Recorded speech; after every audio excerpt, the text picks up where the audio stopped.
à votre émission Cophosidée. Nous continuons nos études dans le livre du Lévitique. Et aujourd'hui, nous serons dans le 2e chapitre. Et nous parlerons de sollicitude. Un mot aujourd'hui qui a perdu son sens, mais nous allons chercher à définir ce mot et à voir est-ce qu'aujourd'hui, il a encore sa place avec Evie et Carole. Et Carole nous fera la prière. Inclinons la tête. Tendre Père Céleste, merci de nous permettre d'avoir cette discussion sur ce plateau en ce jour. Que tu puisses nous garder, nous bénir, nous fortifier, permettre que ces paroles que nous allons prononcer, Éternel, que ce débat que nous aurons soit de manière à te glorifier et que ton Esprit Saint puisse nous guider. Nous t'en prions, au nom de Jésus, pour la gloire de ton Saint-Nom. Amen. Amen. Alors, sollicitude. Moi, je cherche à savoir la signification. Est-ce que vous avez la signification de ce mot-là? Sollicitude. Alors la sollicitude, ça se rapproche un peu de l'empathie, ça se rapproche aussi de la compassion.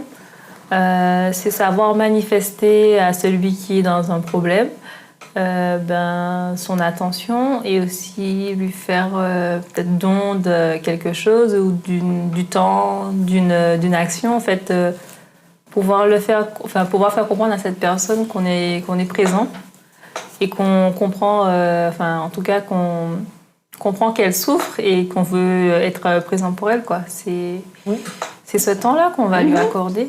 Oui, c'est ça, en quelque part, c'est porter de l'intérêt à l'autre, porter de l'intérêt par rapport à ce qu'il endure. Et puis voilà.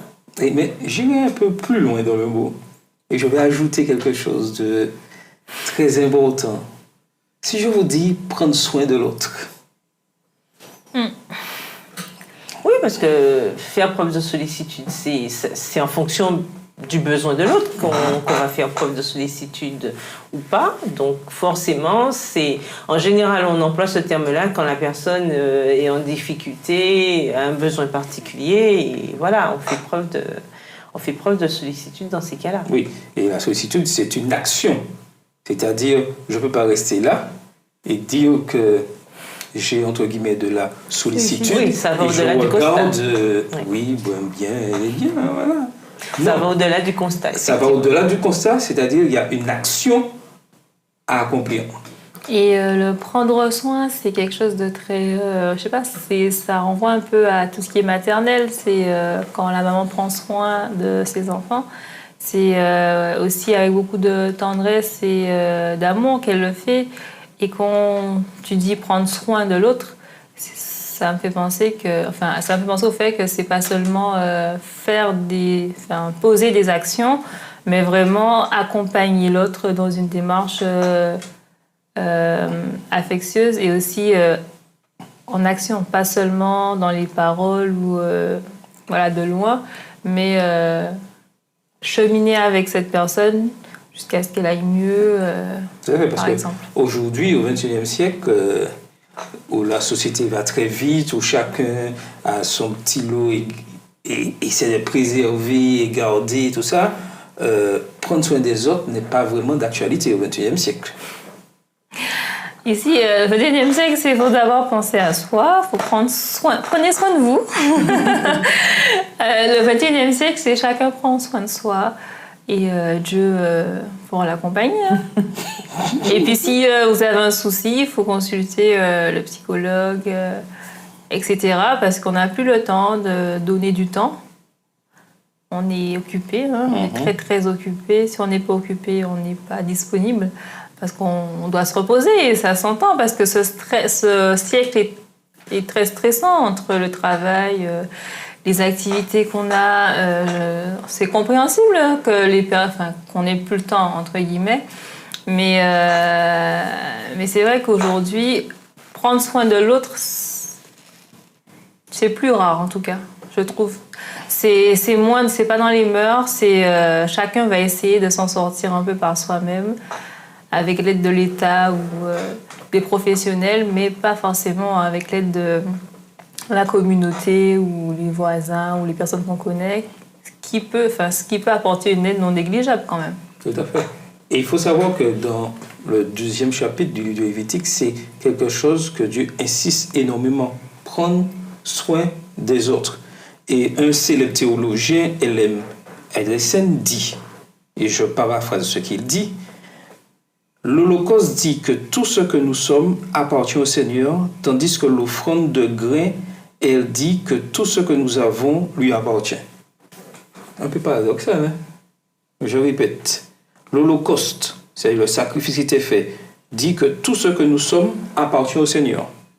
Et lors de Lévitique, on parle aussi de l'offrande de grains, signifie, elle dit que tout ce que nous avons lui appartient. En gros, toi, parce que... Mais en fait, il nous a créé, il a créé la terre. Rien nous appartient. En fait, c'est comme si tu as créé, je sais pas, un vase. C'est ton vase. Et tout ce que le vase va produire, si par exemple tu commercialises le vase et que finalement il y a des choses qui en ressortent, tout ça, ça va t'appartenir parce que tu as breveté ton invention et que finalement c'est toute cette propriété-là, c'est à toi. Enfin, c'est lui qui a pris la matière première, enfin, c'est lui qui a fait tout de A à Z. Aujourd'hui, quand les gens créent des choses, c'est eux qui vont toucher l'argent, c'est eux qui sont millionnaires, c'est eux qui sont riches, c'est pas quelqu'un d'autre. Hein. Donc, quand Dieu nous dit qu'on lui appartient, c'est en vrai, ça se comprend parce que à la création, c'est lui qui, à partir d'une masse informe et vide, enfin, il y avait rien, il y avait de l'eau, il y avait l'atmosphère, mais c'était pas arrangé. Organisé. Et c'est lui qui a tout organisé. Qui a tout organisé. C'est lui qui a créé l'homme, c'est lui qui a créé les arbres, le grain, c'est lui qui l'a créé, c'est à lui en fait. Et comme il dit dans Psaume, je sais plus c'est quel psaume, il dit qu'en fait si j'avais faim, je te le demanderais pas parce que tous les animaux des champs sont à moi. Tout est à moi. Si tu te fais un holocauste, c'est une action que tu fais par rapport à moi et par rapport à la relation qu'on veut tisser ensemble. Mais j'ai pas besoin de toi, j'ai pas besoin de ton holocauste, de tes grains, de ton offrande, parce que c'est à moi finalement. Et je pense aussi dans cette citation, on voit bien cette idée bidimensionnelle de la divinité, c'est-à-dire que on a la relation avec Dieu, donc comme on dit, hein, il y a une relation avec Dieu, mais aussi il y a cette relation avec notre prochain. Donc verticale et horizontale. Donc on a ces deux aspects-là, et à travers l'idée de l'Holocauste et du grain, on voit bien ça, on voit le côté spirituel à travers l'Holocauste, puisqu'on sait que tout ça préfigurait le sacrifice de Jésus pour nous, mais le grain, parce que c'est plus physique et ça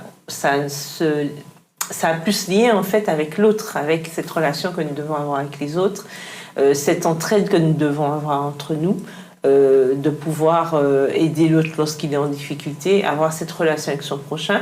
Donc on voit bien que la relation, on parlait d'engagement la semaine dernière, mais on voit bien que notre relation avec Dieu implique aussi que nous ayons une relation avec l'autre. On ne peut pas dire simplement j'aime Dieu, j'ai une relation avec Dieu, et puis je fais fi de tout ce qu'il y a autour de moi, je ne vois même pas ceux qui sont à côté de moi, ça n'a aucun sens. Et même Jésus, quand il était sur terre, malgré le fait qu'il était concentré sur sa mission, parce qu'il était quand même venu faire quelque chose, il n'a pas hésité à avoir justement cette relation avec les autres et à nous montrer à quel point il était important de prendre aussi soin des autres. Et c'est un exemple pour nous aujourd'hui. On ne peut pas se dire que oui, j'aime Dieu, et puis mon prochain, il est complètement inexistant, voire transparent comme de l'eau. Ce n'est pas possible. Tout à fait. Et ça, c'est une notion très importante. Mais voyons qui est dit dans Lévitique 2, le verset 13. Lévitique 2, verset 13. Il dit quelque chose et nous allons en discuter pour nous aujourd'hui, au XXIe siècle, sur cette signification. Alors, il est dit, « Tu mettras du sel sur toutes tes offrandes. Tu ne laisseras point ton offrande manquer de sel. Signe de l'alliance de ton Dieu, sur toutes tes offrandes, tu mettras du sel. » Et dans ce verset, il est répété au moins 3 fois ce petit mot « sel ». Et lorsqu'on compare les Écritures, on voit dans Matthieu 5, verset 13, qu'est-ce que Jésus dit ? Jésus dit que son peuple est le sel de la terre. De la terre. Et Paul ajoute dans Colossiens 4, verset 6, que votre parole soit toujours accompagnée de grâce, assaisonnée de sel, pour que vous sachiez comment vous devez répondre à chacun. Alors, n'oublions pas que nous sommes là pour avancer, comparer ce que le livre Lévitique nous dit pour nous aujourd'hui au XXIe siècle. Lorsqu'on va dans ce verset 13, le mot sel est répété au moins 3 fois. Dans le Nouveau Testament, nous voyons ce que Jésus dit et ce que Paul dit aussi. Est-ce que c'est un élément indispensable de notre fonctionnement aujourd'hui, le sel? Spirituellement et physiquement. Physiquement, oui. Le sel, ça sert à quoi? C'est le moindre des choses. C'est bon, Ça dépend des gens, mais moi... non. Le sel est connu pour donner la saveur. C'est un élément très important. Même les gens qui ont dit « moi j'ai sans sel » trouvent le repas très fat. Oui, on trouve le sel a son importance. Il ne faut pas oublier qu'il y a déjà du sodium déjà naturellement dans certains éléments, dans les aliments. Mais c'est vrai que le sel ajoute ce goût particulier, ce goût plaisant. En fait, ça donne du goût. Le sel, ça servait de conservation. Enfin, on utilisait le sel pour pouvoir conserver la nourriture, aussi donner du goût à la nourriture. D'accord? Et c'est pour ça, c'est en cela que le sel a toute son importance, puisque le sel apporte quelque chose de supplémentaire. Ça donne en fait, ça donne une saveur particulière à la nourriture. Et donc c'est pour ça que le sel c'est important. Donc quand on nous dit d'avoir du sel, c'est aussi montrer, à mon sens, montrer cette différence en quelque part. Quand il nous conseille, Paul, de mettre du sel dans ce qu'on dit, ça veut dire aussi de faire attention à la manière dont nous disons les choses. Parce que quand il y a trop de sel, c'est pas bon non plus. Tout excès nuit.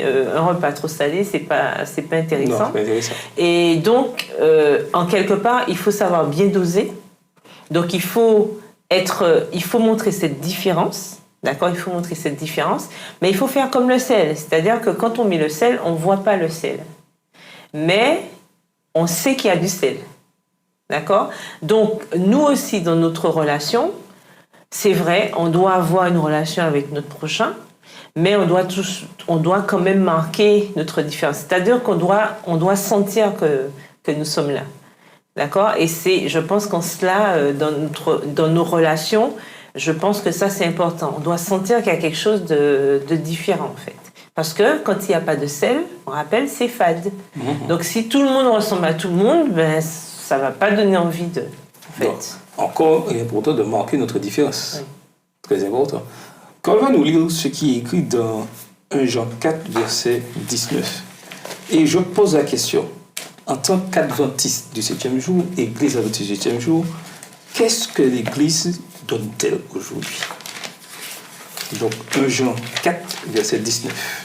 Alors 1 Jean 4, le verset 19 nous dit « Pour nous, nous l'aimons parce qu'il nous a aimés le premier. » Alors, en tant qu'Église adventiste du 7e jour, en tant qu'adventiste du 7e jour, qu'est-ce que je donne? Qu'est-ce que je dois donner? En plus ou comme tout le monde?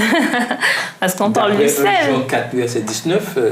Qu'est-ce qu'il nous est dit de donner? 1 Jean 4, pour nous, nous l'aimons parce qu'il nous a aimés le premier. 1 Jean 4, 19. Oui. Si on aime, quand on aime, on ne compte pas. C'est ce que dit l'adage. Quand on aime, on ne compte pas. Je vais vous lire un passage qui se trouve du questionnaire à la page 34. Questionnaire du trimestre, vous avez la page 34, et que je trouve vraiment très important. Alors, il nous est dit à la page 34, alors que les adventistes du monde entier embrassent le mandat évangélique, ils doivent se considérer comme des canaux de la sollicitude de Dieu pour les autres. En tant que sel, ils doivent se répandre dans le monde entier, détourner les gens du péché et les aider à découvrir la joie qu'on éprouve quand on marche avec Jésus. Prendre soin des autres avec une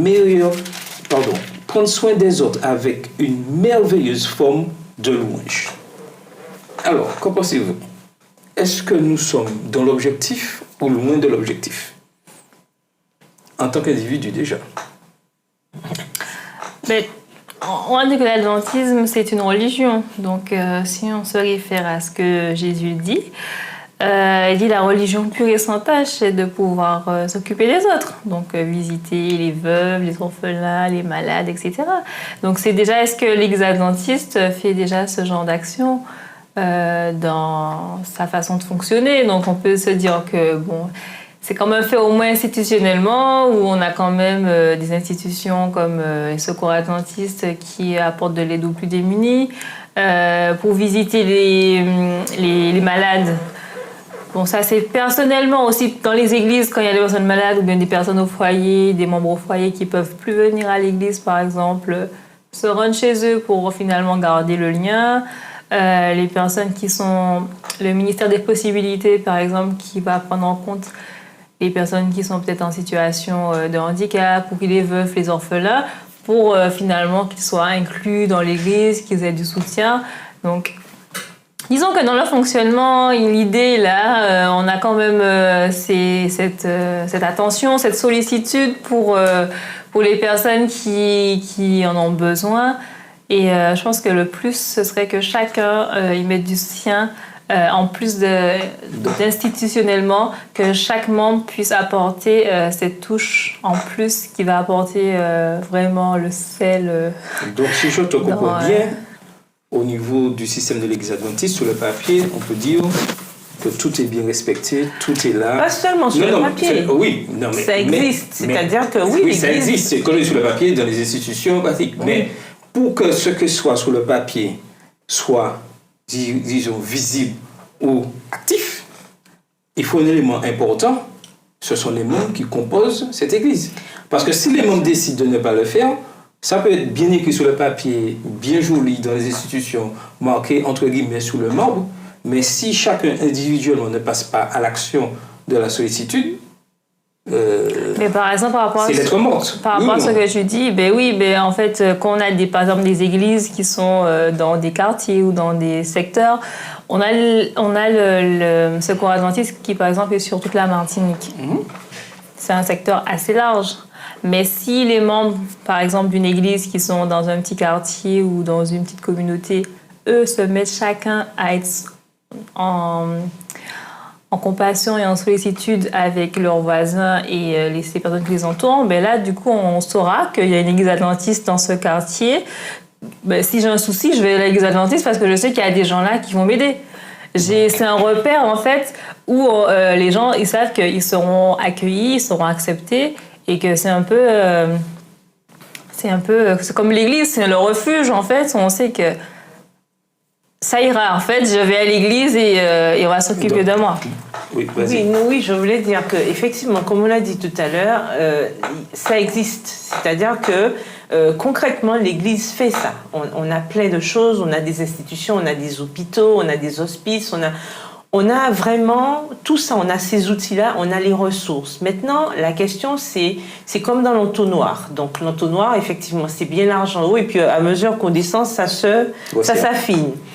Il faut savoir maintenant au niveau local et au-delà du niveau local, parce que ça existe aussi. Nous avons Dorcas, nous avons tout ça au niveau local. Maintenant, individuellement, c'est là que le bas blesse. Et c'est ce que je disais, je crois, la semaine dernière, il faut se poser la question... Est-ce que personnellement, on a ce qu'on appelle à l'Église les ministères personnels. Est-ce que je suis impliquée, moi, en tant qu'adventiste du 7e jour, dans ce ministère personnel? Qu'est-ce que je fais concrètement pour aider mon prochain? Que ce soit études bibliques ou aide, je vais visiter les orphelins, je vais en prison. Qu'est-ce que je fais concrètement à mon niveau pour pouvoir participer à cela? Parce que il ne faut pas s'attendre non plus et dire l'église à chaque fois. Encore une fois, l'église, c'est moi. L'église, c'est chacun de nous. C'est nous qui formons l'église. D'accord? L'église, ce n'est pas le bâtiment. Donc, si chacun, encore une fois, implication totale des membres, ça, c'est une politique qui est développée depuis on met l'accent dessus depuis quelques années. Moi, en tant qu'individu, qu'est-ce que je fais au niveau de l'église? Est-ce que je suis simplement spectateur, spectatrice, d'accord? Je vais à l'église tous les samedis, d'accord? Je fais ma petite leçon de l'école du sabbat et ça s'arrête là. Faut pas trop me demander, je rends la dîme, je rends les offrandes, tranquille le chat. Non, mais attends. Non, est-ce que au niveau, alors concrètement, est-ce que je fais des choses? Est-ce qu'il m'arrive d'aider? Est-ce qu'il m'arrive de rendre service? Enfin, est-ce qu'il m'arrive de faire des choses concrètement qui vont au-delà, d'accord, de simplement participer, mais de manière extérieure à tout ça? Ce sont des questions à se poser. Je pense que ce sont des réponses personnelles, en fait. Je suis d'accord avec toi, mais je rebondis, tu as parlé de dîme et offrande. Et dans la sollicitude, c'est très important aussi le système de la dîme et offrande. Et je pose une question. Imaginez un instant, au niveau de l'église adventiste, je prends une moyenne église en Martinique, et on va multiplier ça par le nombre d'églises qu'il y a en Martinique, mais d'une église moyenne de 50 membres, où les 50 membres sont fidèles à 100% dans la dîme et les offrandes. Qu'est-ce qui va se passer dans cette église, selon vous? Ben, il y aura de nouveaux bancs, peut-être. Il y aura peut-être la clim. Il y aura de belles toilettes. Enfin, du coup, ils pourront peut-être faire des campagnes d'évangélisation. Quoi d'autre? Enfin, ils se sentiront mieux. Et puis, en fait, si chacun fait cette action et s'engage à 100% au moins sur la dîme et les offrandes, il y aura une dynamique et un état d'esprit qui sera autre que si chacun est un petit peu sous la réserve. Et je pense que ça révèle un peu l'état d'esprit des membres. Tout à fait. Donc forcément, s'ils sont prêts à s'investir au niveau de la dîme et des offrandes, ils seront prêts aussi à s'investir dans tout ce qui est évangélisation, visite et sollicitude envers les personnes qui les entourent. Donc, et ça, aujourd'hui, c'est capital. Et ça, c'est intéressant parce que si, justement, on met le système de la dîme et des offrandes, si on met ça sous une perspective, justement, de sollicitude, c'est sûr qu'on sera amené à se poser moins de questions. Parce que aujourd'hui, on se rend compte que souvent, certains remettent en question ce système. Pourquoi? Parce qu'on est plus dans le questionnement, à se dire oui, mais qu'est-ce qu'on fait avec notre argent? Qu'est-ce qu'on fait ceci? Qu'est-ce qu'on fait cela? Alors que si on comprenait que ce système fait partie du plan aussi de Dieu, de pouvoir développer l'aide à autrui, parce qu'en quelque part, c'est ce qu'on fait. Tout à fait. À travers la dîme, bien sûr, les ouvriers sont payés, mais les ouvriers font quoi normalement? Quel que soit leur tard, leur défaut, etc., nous en avons tous. Je veux dire qu'à l'origine, c'est quoi? C'est annoncer concrètement que Jésus revient. Donc, de manière plus assidue. C'est-à-dire qu'en quelque part, c'est de la sollicitude, parce que je ne veux pas que l'autre soit perdu. Mais avant je complète ce que tu dis. Si nous étions plus fidèles dans la dîme et les offrandes, on aurait aussi les meilleurs ouvriers dans l'œuvre. Parce qu'on aurait pris les meilleurs, on aurait pris les meilleurs. Mais comme nous sommes moins fidèles dans les offrandes, on prend selon le budget, entre guillemets, qu'on a des dîmes et offrandes. Et on a une moindre qualité. Et ça, on ne le voit pas souvent. Le fait de donner moins, donne moins de qualité. On a moins de l'est de quantité aussi. Embaucher, parce que si on en embauche plus, on aura vraiment les meilleurs. Ceux qui sont moins bons n'y vont pas, puisqu'il y a une perfection, il y a une qualité qui est là. Mais du fait qu'on réduit la dîme et les offrandes, il faut savoir automatiquement que la quantité sera moindre, et qui dit quantité moindre dit qualité moindre.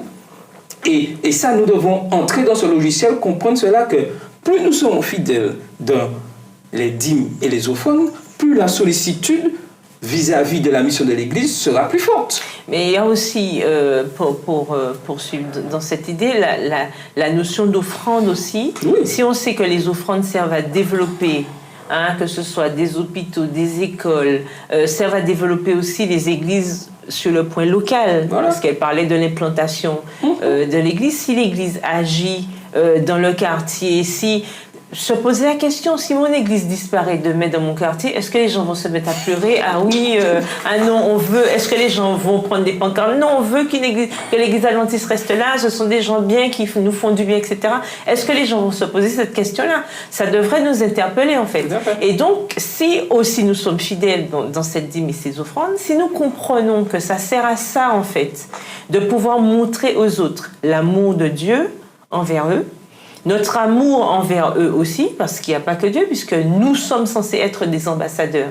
Donc si nous voyons ça si nous le voyons sous cette perspective, c'est sûr que nous serons amenés à avoir une autre attitude par rapport au système de la dîme et des offrandes, et on aura moins de problèmes pour que les gens aussi s'intègrent dans ce système-là, puisqu'on a trop l'impression que c'est juste une histoire de rémunération.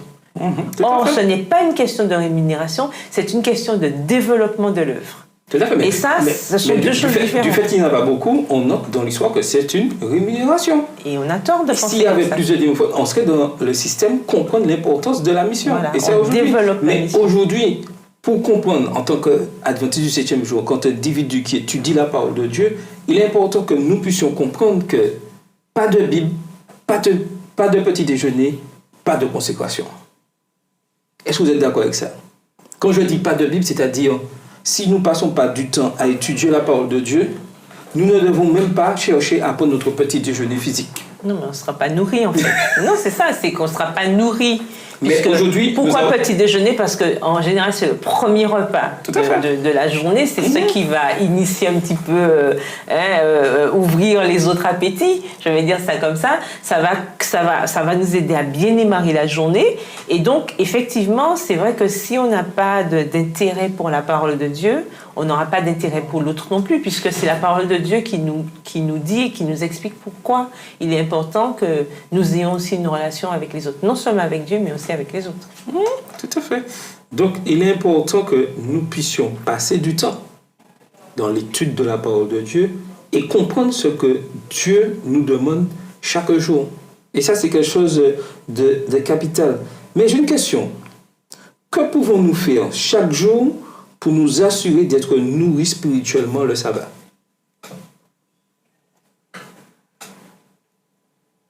Déjà, notre méditation, ce serait déjà bien. Le matin ou le soir, ou le matin et le soir, retrouver ces moments seul à seul avec Dieu pour être nourri par lui. Parce que si on n'est pas nourri nous-mêmes par Dieu, on ne pourra pas transmettre aux autres. Comme dans la parabole où l'ami a demandé à son ami un pain pour un autre ami. Si nous, on n'a pas demandé à Dieu de nous remplir de son amour, parce que c'est lui qui nous transmet cet amour qu'on va donner à l'autre, si on ne l'a pas, ça, on ne pourra pas faire grand-chose pour l'autre, parce que nous-mêmes, on n'a pas d'amour en nous-mêmes et c'est pas quelque chose qui est naturel. C'est pas naturel de donner, c'est pas naturel de penser aux autres. Et si on n'arrive pas à avoir cette proximité avec Dieu qui va nous remplir de cet amour-là, on ne pourra pas non plus aller vers l'autre. Parce qu'aller vers l'autre aussi, ça implique de renoncer un peu à soi, parce que l'autre n'est pas forcément agréable ou forcément intéressant. On préfère peut-être... c'est plus facile en tout cas de passer notre chemin ou de dire juste bonjour, ça va, et puis de partir. Ou de donner quelque chose rapidement, mais prendre le temps de discuter, de savoir comment l'autre va, et puis aussi de répondre avec sollicitude du coup à ses besoins, ça demande de l'amour. Et cet amour-là, c'est seulement à travers une relation d'amour avec Dieu qu'on peut l'avoir. Tout à fait. Mais il y a aussi l'aspect communautaire qu'il faut, je pense, aussi mettre en avant. Tout ça, c'est vrai que la relation individuelle avec Dieu est importante, d'accord, c'est vrai, mais il y a aussi cette relation communautaire. Aujourd'hui, on a beaucoup de personnes qui perdent l'intérêt d'aller à l'église, par exemple, et ça, c'est dommage, parce que le fait d'aller à l'église, c'est non seulement de pouvoir être ensemble, mais on apprend aussi à se connaître mutuellement, on apprend aussi à conjuguer avec les autres. Parce qu'on a différentes personnalités. Il y a des personnes qui sont pénibles, Il y a des personnes, enfin c'est une petite société en quelque part quand on est à l'église, et ça nous apprend à développer la patience, la compassion, la sollicitude, ce fruit de l'esprit que nous devons avoir en fait. Et la fréquentation régulière de l'église nous aide en cela, parce qu'on a tellement de caractères différents à l'église. Au-delà, je ne parle même pas à la maison, parce qu'à la maison aussi, on doit vivre dans une petite communauté. Mais c'est vrai qu'à l'église, il y a tellement de comportements, il y a tellement de caractères différents. Et comme c'est notre caractère que nous devons travailler, il est important pour nous de comprendre que l'église, la vie en église, c'est important de la voir aussi. Parce que ça nous aide à développer justement cette sollicitude tout à fait. Et cette patience envers l'autre. Et je vais vous laisser avec un extrait du livre Conquérant Pacifique écrit par Ellen G. White à la page 54, au chapitre 54 à la page 413, où elle nous dit « L'amour suprême pour Dieu et l'amour désintéressé les uns pour les autres constituent le meilleur don que notre Père Céleste peut accorder. Cet amour n'est pas une impulsion, mais un principe divin. Une force permanente. Le cœur qui n'est pas consacré ne peut ni le générer, ni le produire. Il ne se trouve que dans le cœur où Jésus règne. Nous l'aimons parce qu'il nous a aimés le premier. Et nous avons vu ça dans 1 Jean 4, verset 19. Dans le cœur renouvelé par la grâce divine, l'amour est le principe directeur des actions.